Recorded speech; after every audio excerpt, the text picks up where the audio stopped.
I think I've been live for 9 minutes and I didn't even know it. So, hello, there's four people here. I apologize. Um, I've been waiting till 3:30 to start this, and all of a sudden I noticed that I guess I went live. I didn't know it. So, hello, and welcome to another live episode. Generally speaking, we talk about spirituality in everyday life and integrating ideas and aspects of spirituality with how we be in everyday life. Hit and Dit. Hello, how are you? Nice to see you. This is the first time I think that you've been here, and so welcome. Um, Today I'm going to be talking about, and I'm going to kind of slow down a little bit because there'll be more people coming on closer to 3:30 Pacific Standard Time. So we're just getting started here. Um, um, And Hit and Dit, do you have a first name that we could say, or shall just call you Hit and Dit? Does that work for you? I hope so. Otherwise, you would use a different name if you wanted to use a different name. So I'm still pretty new at these lives in the sense that when people come on and they have their name for YouTube, it's sometimes um, uh, difficult for me to go, okay, so who are you and what are you doing in there? So thank you. Thank you, Hit and Dit. Uh, Asma, did I say that right? Asma.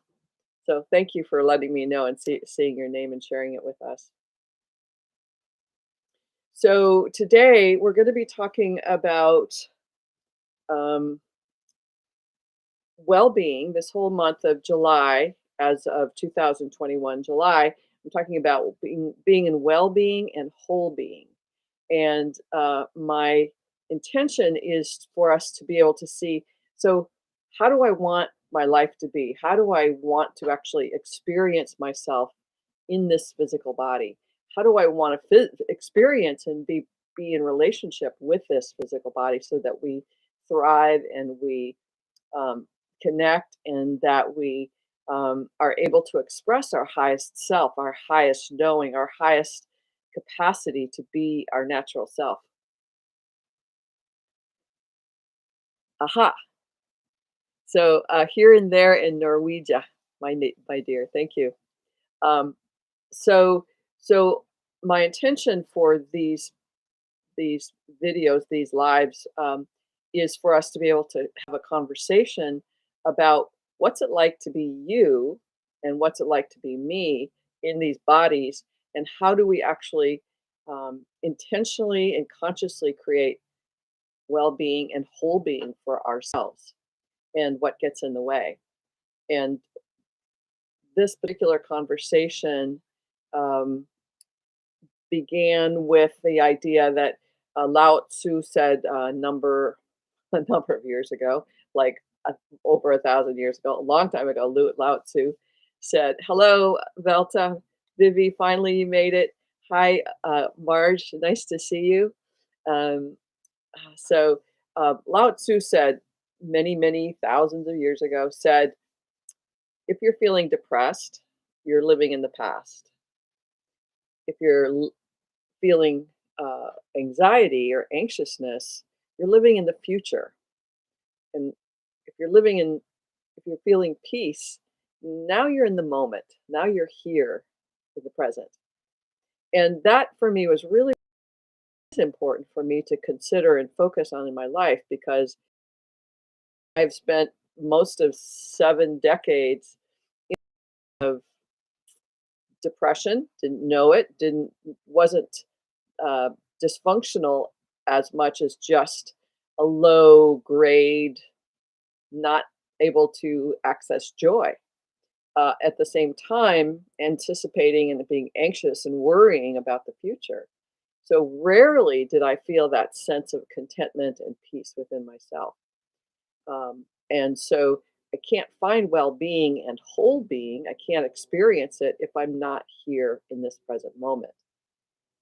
So one of the intentions of um, these lives is to engage with you so that we can have this conversation and talk about life, talk about who you are in this human experience, talk about those elements of what causes or what creates depression or creates frustration in you, and how we can begin to shift that and give you and empower you to make a difference in different choices.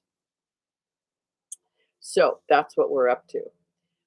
Again, I for those of you who came in at about 3:30, I actually ended up hitting the live button a little bit early, so there was about 9 minutes of me walking around.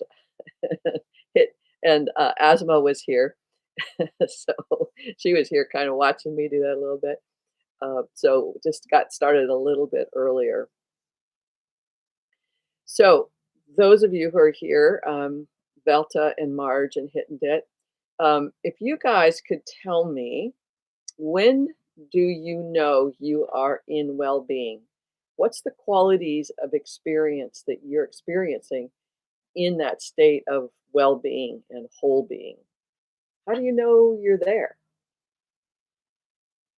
Or if it's easier, how do you know you're not there? How do you know that you're not in well-being and whole being? How do you know? Part of the question, and I'm just talking while you guys perhaps potentially write, part of the dilemma is that we have a sense of, we know what it's like to be in that state of whole being and well-being. We know because somewhere, whether it's been this lifetime or a past lifetime or moments at a time, we've had the experience of well-being and whole being. And it could be a moment of awe, or it can be a moment of peace, or just relaxation. What is it for you? That's what I want to know. Any thoughts over there? A couple of weeks ago, so some of you may know that I'm um, in August of this year, 2021. I'm going to be doing a pack trip on horses for 6 days, and so part of getting ready for that trip, I'm taking lessons to get my skills up a little bit and to get refreshed again with what it's like to be around horses, because it's been 30 years or so before since I've been with horses. So I'm working with a wonderful woman named Kate Wood here on the island, and so I drive out from my place to Deer Harbor. So I'm driving along the road and driving on the road and along the water, and it's quite beautiful. And then I'm with Kate with these amazing, magnificent animals, and I go into this state of well-being. I I kind of all this stuff kind of falls off me, and I'm now more in the present moment than I was. And in order to do really good work with horses, you have to be in the present moment. You have to learn to drop everything and just be present. So on my way home, I'm the road is along the water, and I had this experience that was like it was so beautiful, as it always is. But I had this experience going along the road. I go, this is my life. I'm driving in my car. I have clients in the morning or clients in the afternoon or seeing you guys in the afternoon. And I'm driving in this beautiful environment. And then I had this revelation, if you will. This is my life. And in that moment, I felt this peace and well being and a recognition that this is my life, and I'm not making it up, and I'm not wanting for something, and I'm not lacking, and I'm not in worry, and I'm not in depression. I was in the moment of this, and in only in this moment could I have this kind of true experience, and that's really true for us. So many of us don't realize, we think that if we think about the future, we're going to have those moments of well-being, but we're anticipating, and we're in um, expectation, and we're in attachment to something, and now we want to get it, and now we're kind of upset maybe we won't get it, and we worry, or we feel guilty that we haven't gotten it yet, or, I shouldn't want this because I'm not worthy or whatever that is. And there's no peace and well-being there. So it's a fascinating dilemma because we really don't realize how much of life is actually here in the moment. We think it's either in the past or in the future. Hi, Fred. Nice to see you. Thanks for being here. Hidden Dit says, Asma says, when living in the present moment, I feel true peace and ease. It's just amazing well-being feeling. Yes, it's the best ever. Marge says, I'm content to do my list drops away and my focus is narrowed to just in what I'm interested in. I forget about food or caretaking of others around me. As Ma says, I feel congruent and in alignment with who I am. Lovely. Marge says, I find it most easily when I'm creating or giving a massage. Awesome. So when we're creating, we're in the moment. We have to be present to that which we are creating.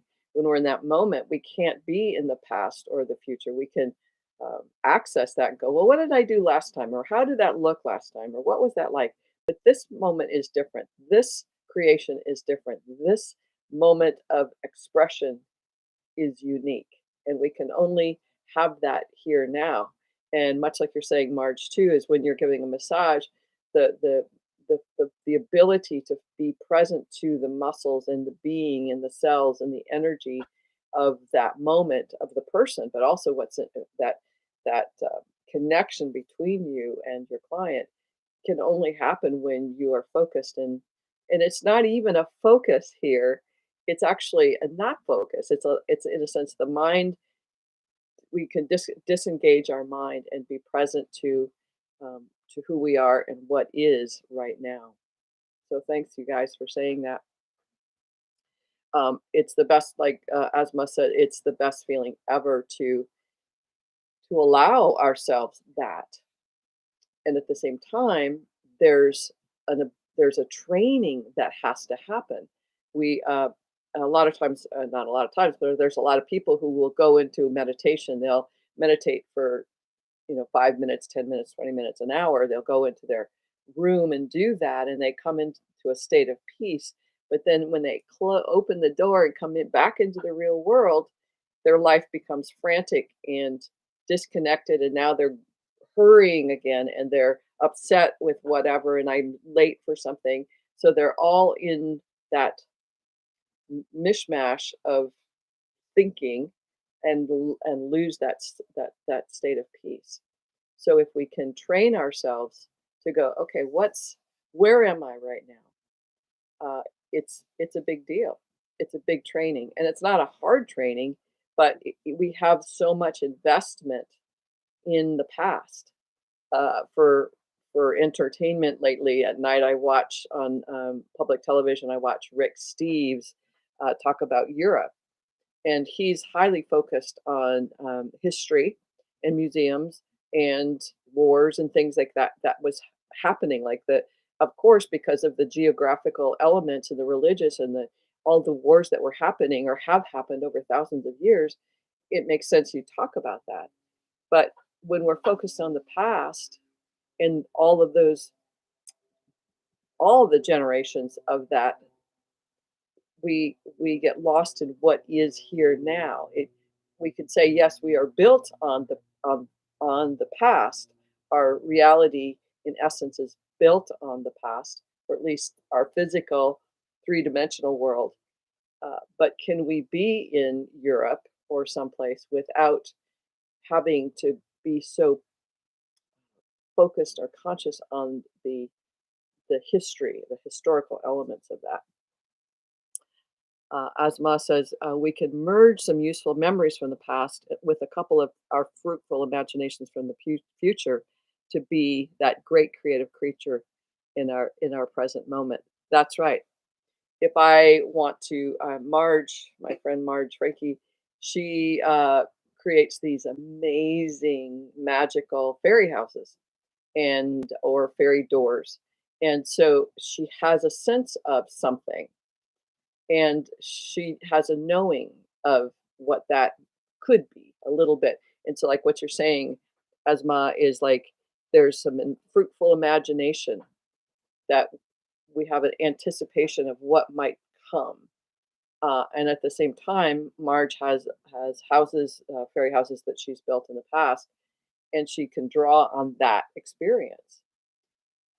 And so that's useful. That's very useful, like you're saying, Esma. It's very useful. But if we're focused on the past, then we're in a state of fear.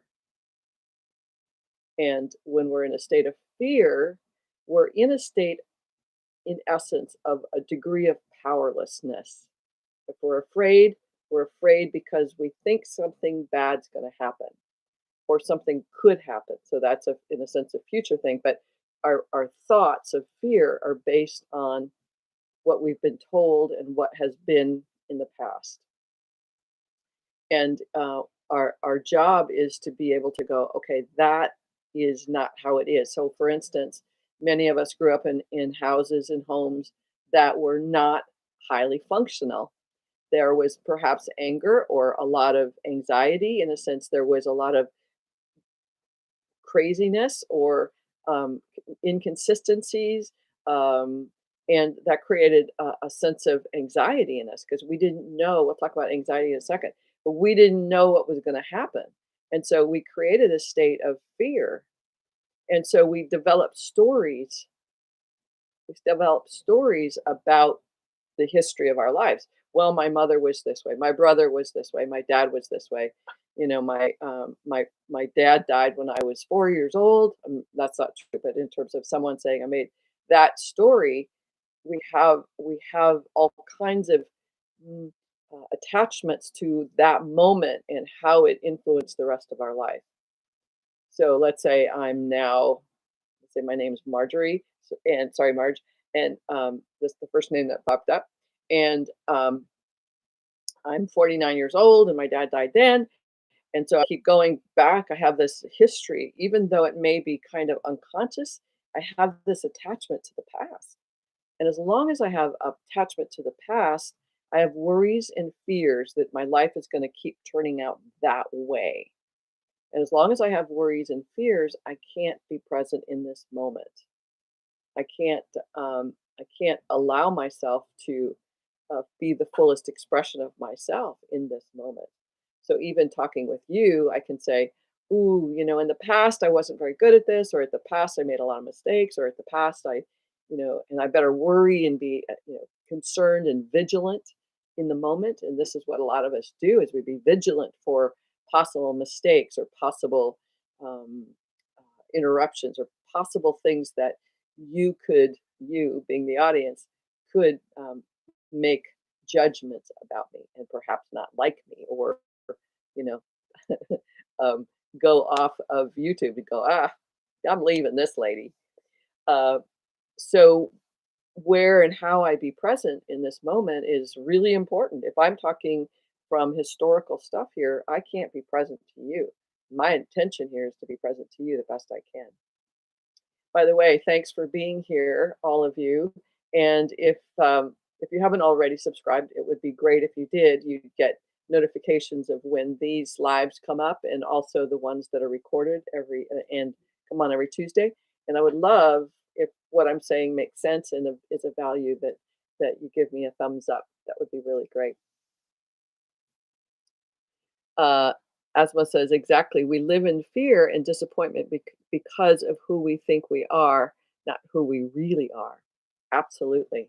The way that we have been, uh, two things, the way that we have been treated, but then the way that we interpret that treatment says that that's what you're saying, Asma, is that um, I was treated this way or I was ignored. I was this me, Rosie, I was the sixth child of nine. So in essence, my experience was I was pretty insignificant because there were people who were older than me that needed to get to football practice or to dancing classes. And there were younger kids than me that needed to get fed and their diapers changed. So my sense of self, because of life the way it was, it taught me. It's like, well, I in my little mind, being 5 or 6 years old, going, well, I think I'm pretty insignificant here because they're more important and they're more important. And so I believed myself to be insignificant. So in that moment, I begin to treat myself as if that's true. And what happens is I begin to look at the world in a way that diminishes my value, my worth, my sense of presence. I not only did I feel insignificant, I felt invisible a lot of the time. I became very quiet because what's the point of talking? I would try to say something and somebody would have something else to say. Became very quiet, and so I kept withdrawing. So in a sense, I did become invisible. Uh, but that's not who I am. That's what I thought I was, much like you're saying. And that when we can begin to see that, it's like, that's not who I am. That's the way I interpreted that. Then I can potentially begin to shift that. Um, there's a book that was written, I don't know when, but the title had something to do with depression being caused by self-deprecation. Now, self-deprecation is all the ways that we say negative things about ourselves. It's the negative self-talk. It's the way that we apologize for ourselves. It's the way that we put other people ahead of us. Oh, like Marge said, the self-caring stuff. Oh, I better take care of them. I better take care of my husband. I better take care of the dog. I better, and we're not attending to this being and the truth of this exceptional, radiant, ridiculously awesome being.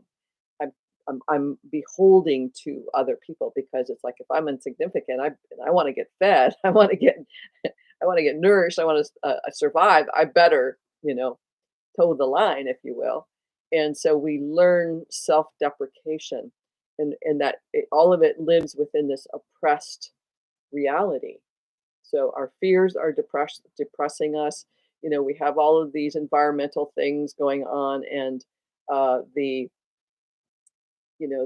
virus, and all of these things that can be very oppressive on us, and we get very I can't handle it. I feel powerless, hopeless, and helpless. And when we go to that state, we don't know how to. Many of us don't know that we can be out of that. That there is another way of living, and it's rather interesting. Asma says, I'd love to invite you, dear, to a special mega symposium of this year and would be happy that you join me and 40 other global leaders talking about different topics. If I'm allowed to inform about this, absolutely. I would love to be there. Thank you very much. That's very exciting. Um, you can post it right now if you want to, or you can post it with my email address, Rosie at theparadigmshifts.com. But yeah, please feel free to post that. Thank you. Um, so if we're entrained, Miguel Ruiz calls it domesticated. We're domesticated to be oppressed, and in that oppression, we're living in this sort of muffled sense of self. We don't have a sense of well-being and whole being.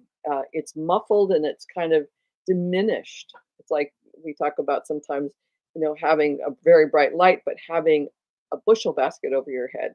The diminished energetic vibration of you, it cannot be expressed, or it's expressed with a muffle, and the real you and the truth of you, the fullest expression of you, is not allowed. And that is when you are in whole being and well-being, that's who you are, this fullest expression of you, and and the divine, the divinity of you, um, the aspect of you that is always the divine, always sacred, always in reverence and rapture and joyousness. That is what's here to be expressed, and our job, I believe, is to be that. And when we are that, then we are so much more able to allow others that level of expression. So that's one of my intentions here is if I can, if as I practice, not if I can, but as I practice being my authentic self, that those of you who are watching or even not, just the vibration of me shifts the vibration of other people and they begin to feel more open or more at ease and more able to relax and experience the joy that is from within. Um,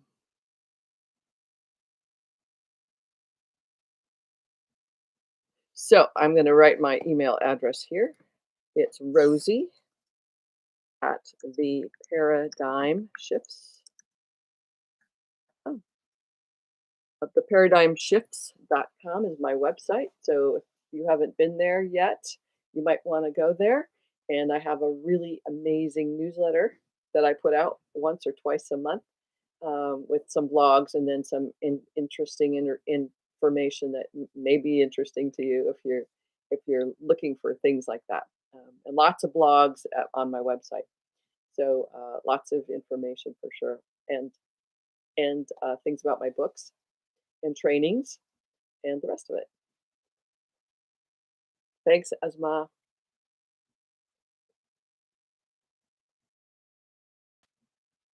Quite often we're engaged in our past and we believe that we are our past. If you're watching this, I sense that you already know that that's not true about you, but you don't know your way out of that. It's like being in a paper bag and trying to get yourself out of that paper bag is because our consensus view of reality says this is what's true and we're in a sense entrained and domesticated into that consensus reality, part of our culture, part of our religion, part of being a particular gender up till now because we have children who have a freedom to express their true sense of self within themselves regardless of whether they're in a male body or physical body, female body. Pretty interesting. They're owning their freedom to be the full expression of themselves, whatever that means.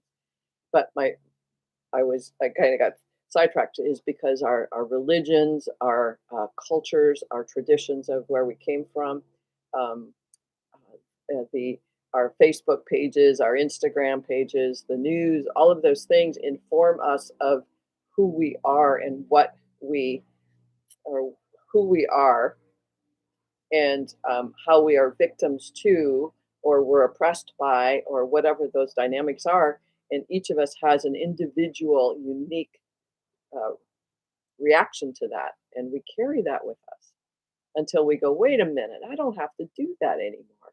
I don't have to do that anymore. Quite often, our parents had a way of being in the world, and we thought, oh, that's the way to do it until we realized it's really painful to do that. That was their life. It's not mine. What do I want to do? What's true for me?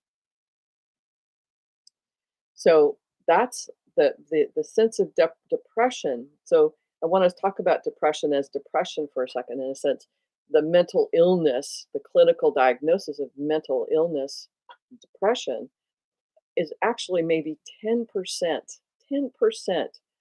of a clinical diagnosis. So what I mean by that is if you're depressed, you're probably depressed for a lot of reasons other than a chemical, biochemical response to the world.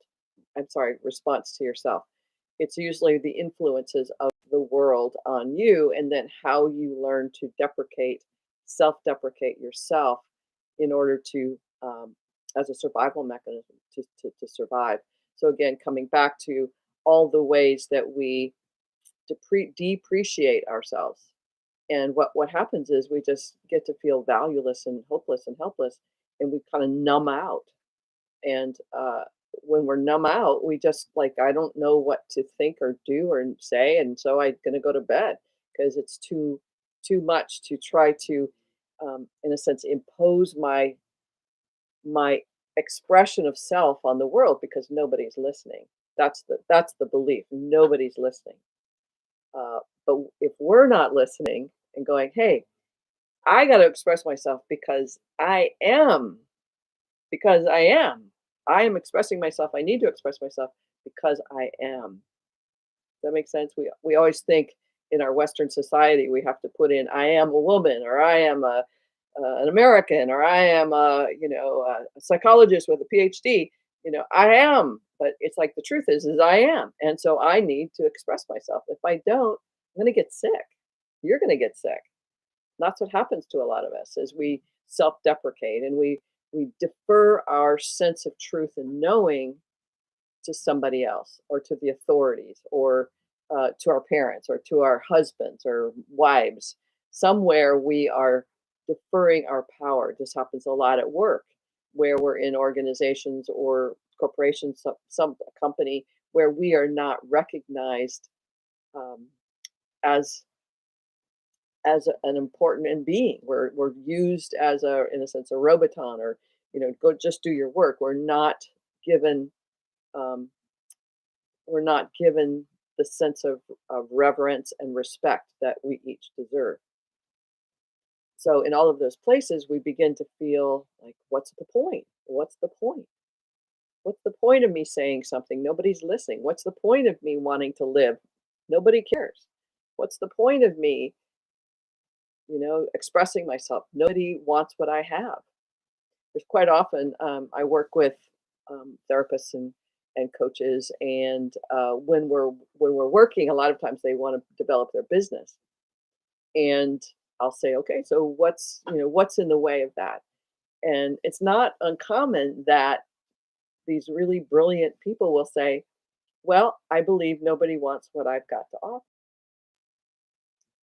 And I'll say, is there evidence for that? And they'll go, no, I just think that's true. And sometimes that pattern of believing it comes from a past life or from ancestral practices or whatever, and they carry or we carry this vibration of nobody wants what I have to offer.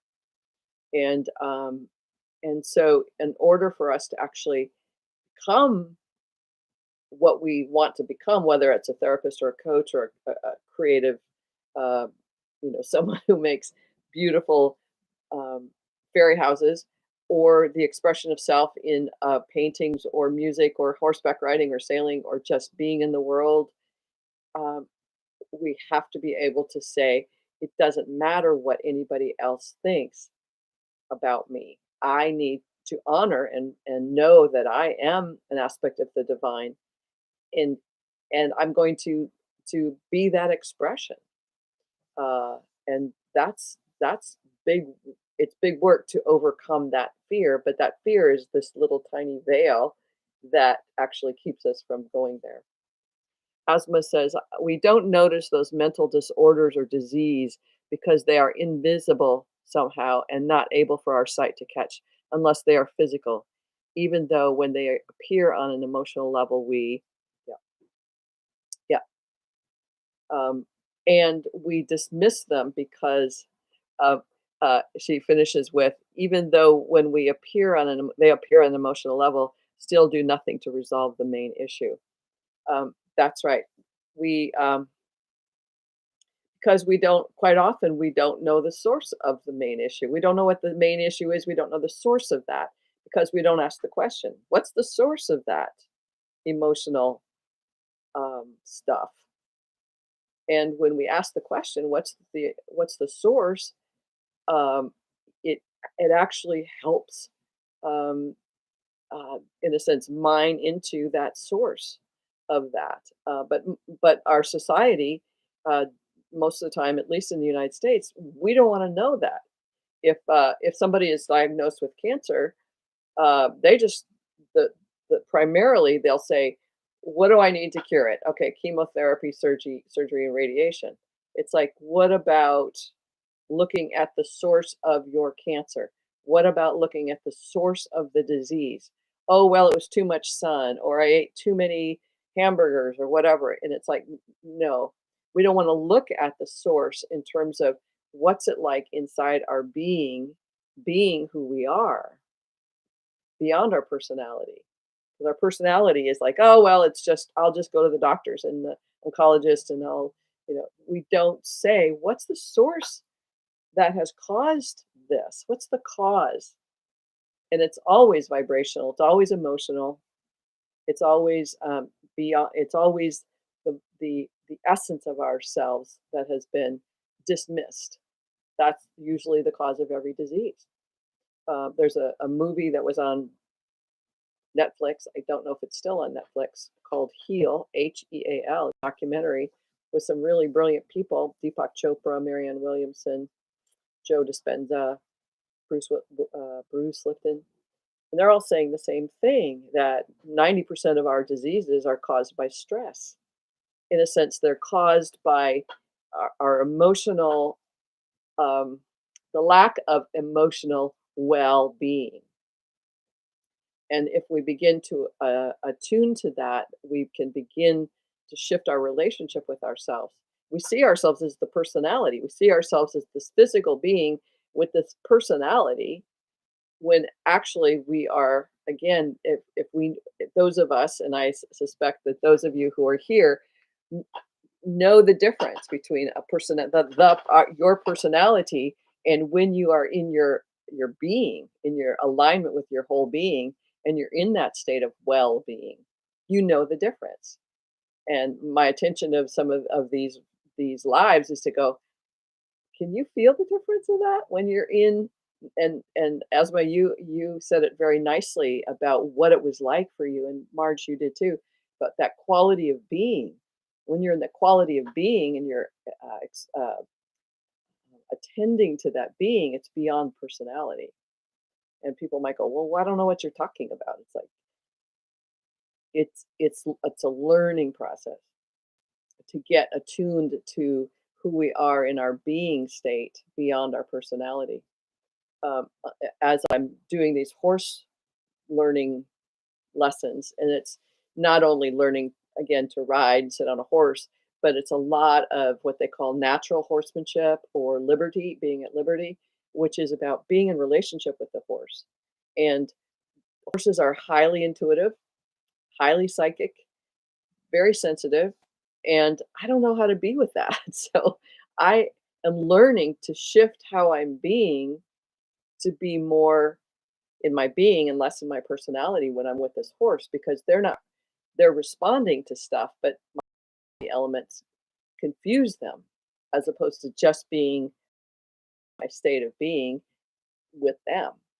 So it's a great therapy for me. It's a great spiritual practice, in a sense of letting go of, well, shouldn't a horse do this? All the things I learned in the past, everything I learned about horses in the past, kind of doesn't work. It doesn't work anymore.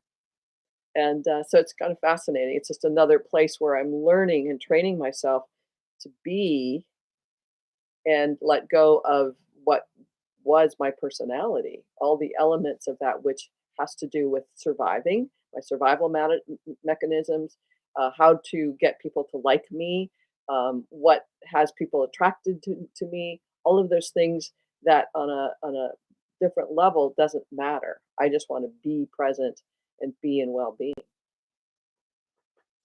Um, let's see, I have to back up a little bit. Um, because you're saying a lot of good things here. Um, yeah, thank you. Root cause, we only handle the leaves. I'm not sure what you mean by that. Such a healing to listen to you. I thank you.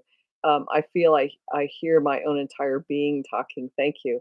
No words can describe what I want to express, to be completely honest. Thank you. Thank you. That means a lot to me.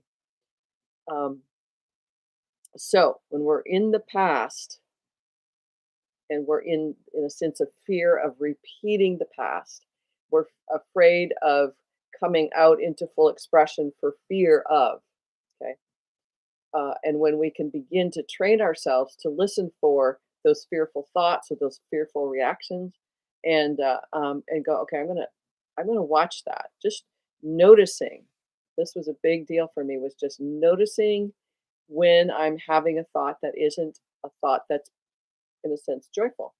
And for a long time, the truth is, I didn't even know that I could have a joyful thought. I didn't know that I could be joyful.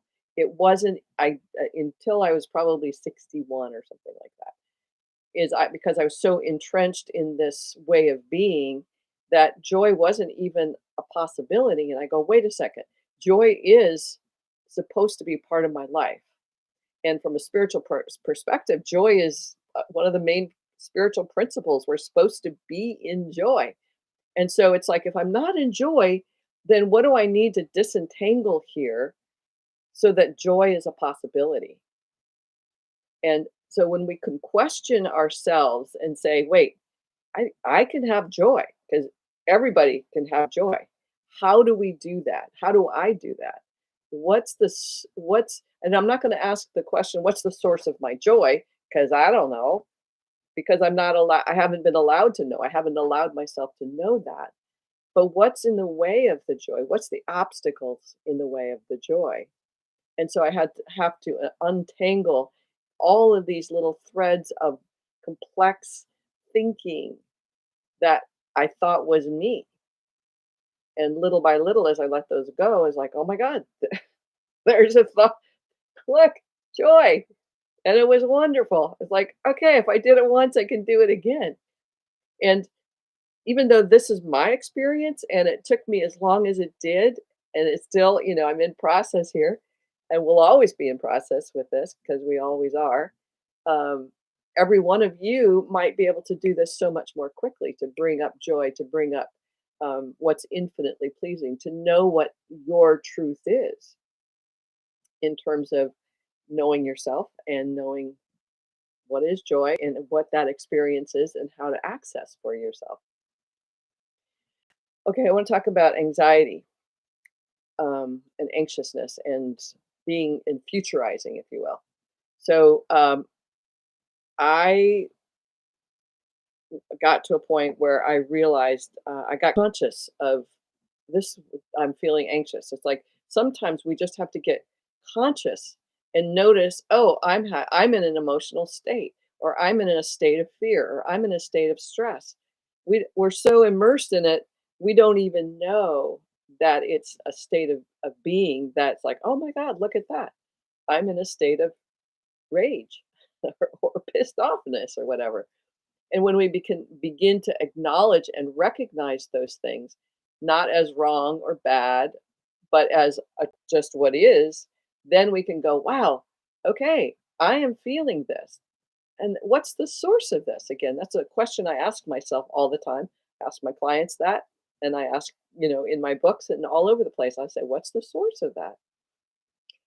Asma says, my topic that I will share in that symposium September 6th is embracing one's instincts opens doors to identify one's true self. I can't wait to share it with the entire world. That's beautiful. So your topic for that is that the symposium is embracing one's instincts opens doors to identify one's true self. I think that's brilliant. Very exciting. Can't wait. Um, so when I asked myself that question, what's the source of that anxiety? So in a sense, when I would think about the future and I would feel this, and that's like the anxiety. It's like, "Ugh," and I would think about the future and it would happen again. And I go, well, what is that? And what I realized, it's like these veils, many, many veils. And depending on how much anxiety I have about something, there might be tons of veils or just a little veil.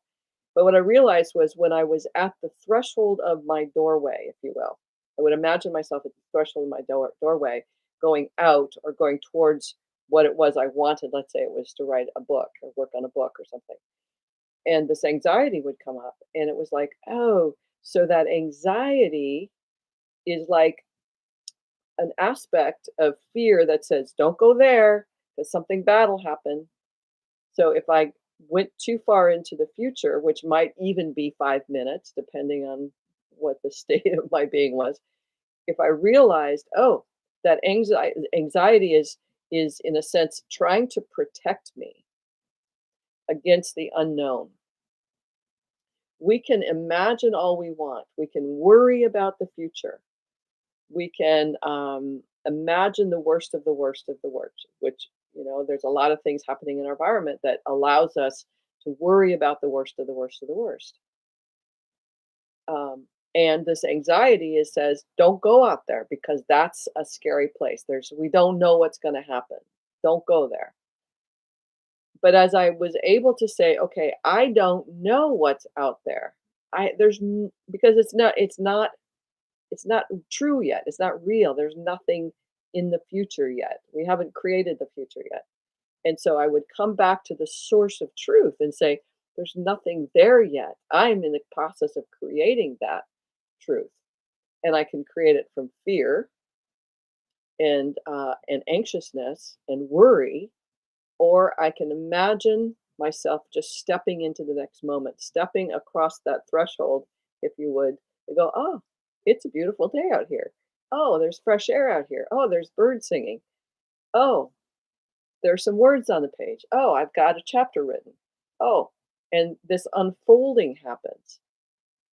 But if we get attached to this is what's going to happen, or this is how it should be, or I don't know what's going to happen because there's so much uncertainty, that anxiety is, in a sense, this veil that's trying to protect the ego self from getting annihilated. But the ego self is not who I am. The ego self is not who you are. And so when we can begin to realize that, we go, okay, I am a choice to see my anxiousness and see what I create with that. So many people, if our future in even the next 2 minutes from now is a complete unknown, I can either create worry or I can create something divine, something wonderful. It's in my creation. My thinking makes it so. So why create worry and anxiousness? Why say, "Ooh, the world is bad and scary"? Well, I've been taught. History says, "Be scared, be very afraid." And so when we're going forward, it's the same thing. Anxiousness is this place of futurizing bad things happening. And we can be a choice about that and go, wait a second, I don't have to worry about that. I don't have to anticipate feeling guilty for having something good happen to me, because this happens a lot. Oh, if I'm wealthy and have the most amazing partner, I'm going to feel guilty because, and then fill in the blank. It's like, you don't know that. We just make it up, and we spend so much time thinking about things in the future that will never, ever, ever come true, and is such a I'll say it's a waste, but it's a way of spending our energy that is not creating well-being and whole being. A lot of people get ulcers. Why? Because they worry about the future. A lot of people get all kinds of heart issues and brain issues and stuff. Why? Because the source is, how are you being in your life? How are you being the source is not the question, obviously. The answer to the question, how are you being in your life, will tell you a lot about what is creating the disease, the illness in your system. And when we can notice that and see it and value it, value it, then we're beginning to value ourselves and say, oh, I kind of like what you're saying here. But we've been trained to, again, diminish this being, the sacred being. Been taught to diminish and defer and not trust ourselves. This is a large thing. I don't know about men so much, but I know it's true for women that we don't trust ourselves. But I believe it's true about men too, that it's a universal existential thing that we've been trained. Don't trust yourself. Listen to what the authorities are telling you. And so we listen and we live in fear then. It's like, what are they going to say today? What's the weather going to be like? How high is the temperature going to go? And we're in this state of franticness, not well-being. So even in saying all that, my body and doing this, my body can feel the franticness that can escalate very quickly. I had a client email me, text me yesterday. She was going through something very challenging, and she sent me some texts that her partner had sent her that were pretty violent. And in reading that, which is not mine, I could feel the yuck in my system, and I had to delete that and then just kind of give myself permission to let go of that and move that away because it caused distress in me, and I didn't need that. It was a reminder, if you will, of my some of my own past, and it kind of regrew, not regrew, but kind of generated some of that stuff. And it's like, okay, maybe that helped get more of that out of my system. But when we bring that stuff into our lives, we can go, okay, I don't need that. I don't need to listen to the weather reports anymore. I don't need to listen to the news. I don't need to look at Facebook and Instagram to tell me how I should be in the world. I need to listen here.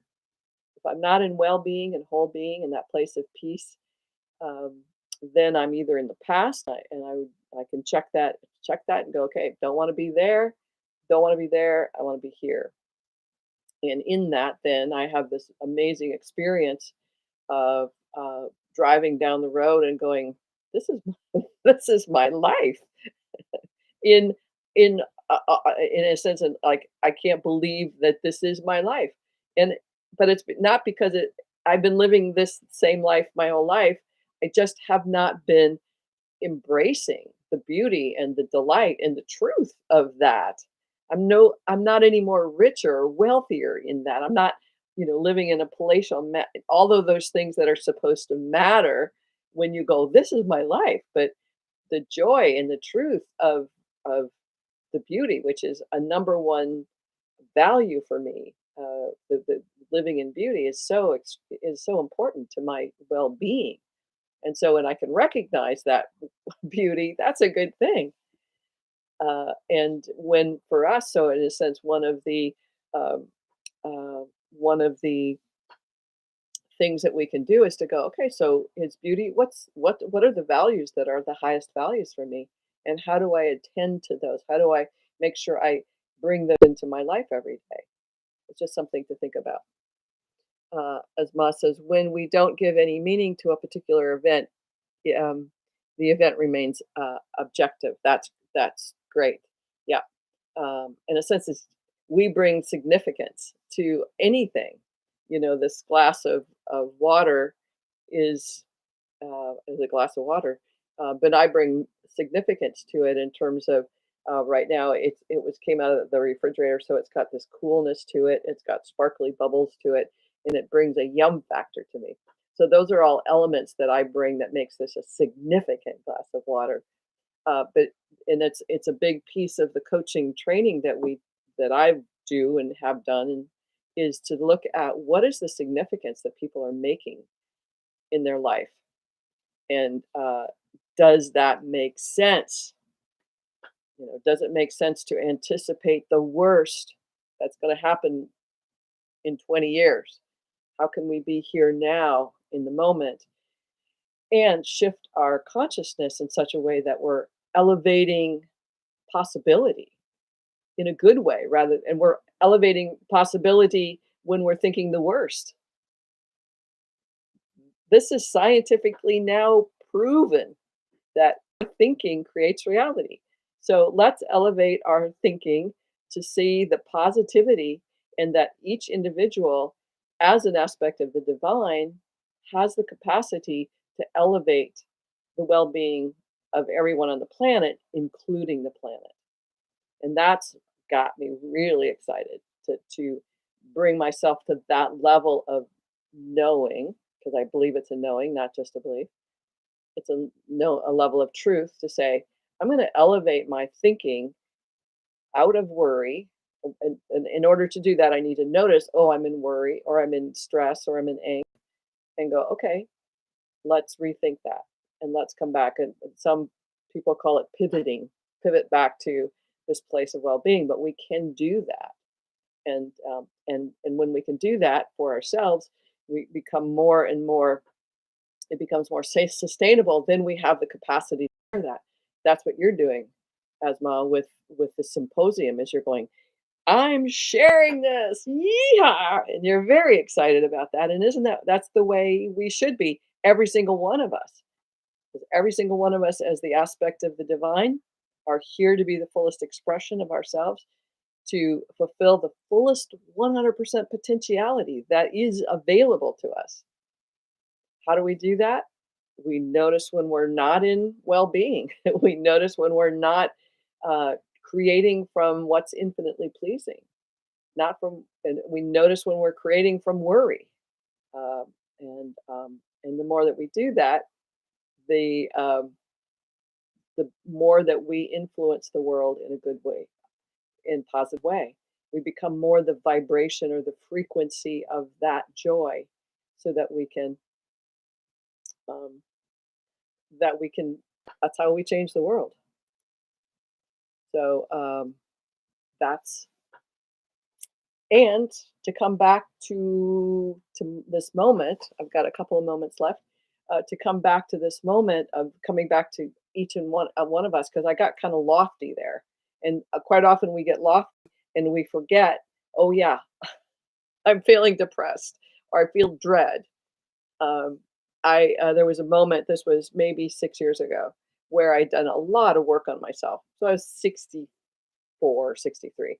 Did a lot of work on myself, and I felt much better. But it's like, and I wake up every morning with the same level of dread that I did when I was a child. And it was like, wow.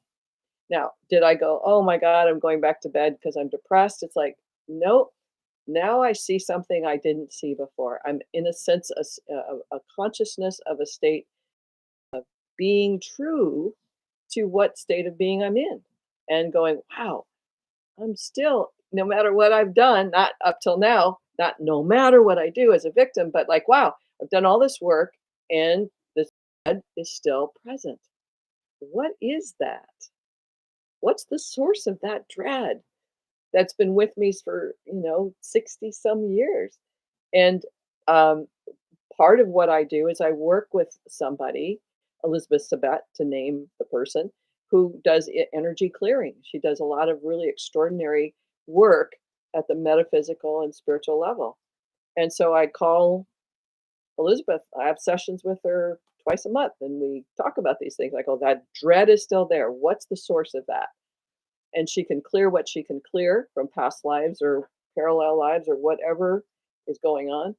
And then I have perhaps a greater ability to shift my own being in relation to the shift that she created, that she made happen by letting go of that energy.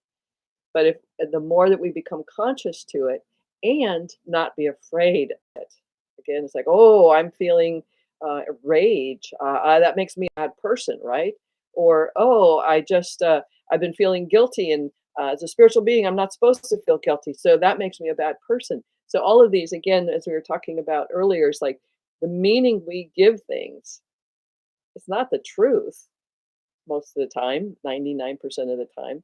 The meaning we give things, the significance we give things, it's like, kind of, if it works for us, it works for us. Horseback riding is infinitely pleasing right now for me. That's the meaning I give it, because that's what I'm experiencing. The meaning I give to eating liver and onions, I don't like it, right? So the meaning that we give things can give us a diminished sense of self. I should like liver and onions, those kinds of things. And if we go, wait a second, no, I don't like liver and onions. I don't want to go to the mainland. I live on an island. I don't want to go to the mainland any more than I have to, because I don't want to. To own my own self, I get to be a sovereign being. And guess what? We're all sovereign anyway. We are all the authors of our life anyway. And when we pretend to give our power to other people, we're doing something, because the truth is, you have the authorship to own what's yours and to choose to no longer defer your sense of self to anybody else. So you don't have to feel bad about who you are. You don't have to go, well, they're not going to like me. It's like, yeah, they might not. Angela Zarian said, at any one given time, 50% of the people are going to like you, and 50% of the people are not going to like you. Now, what are you going to do? You get to be a choice. So the more that you become aware of that and go, wait, I want to take ownership of my life. That's um, that's what I want you to do. One more thing.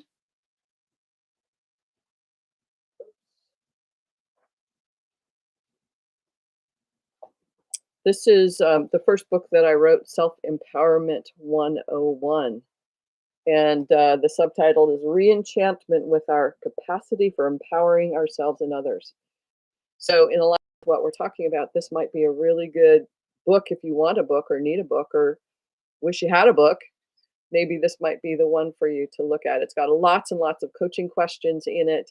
And I think it's really good. And people tell me it's really good. So, that's what I know. So, that might be really helpful at some point for you. Any other questions or thoughts or feedback for today? Asma, thank you so much. You've given and contributed so much to our conversation. So I appreciate that. Thank you. Let me see if there's anything else that I wish I had said um, that I haven't yet.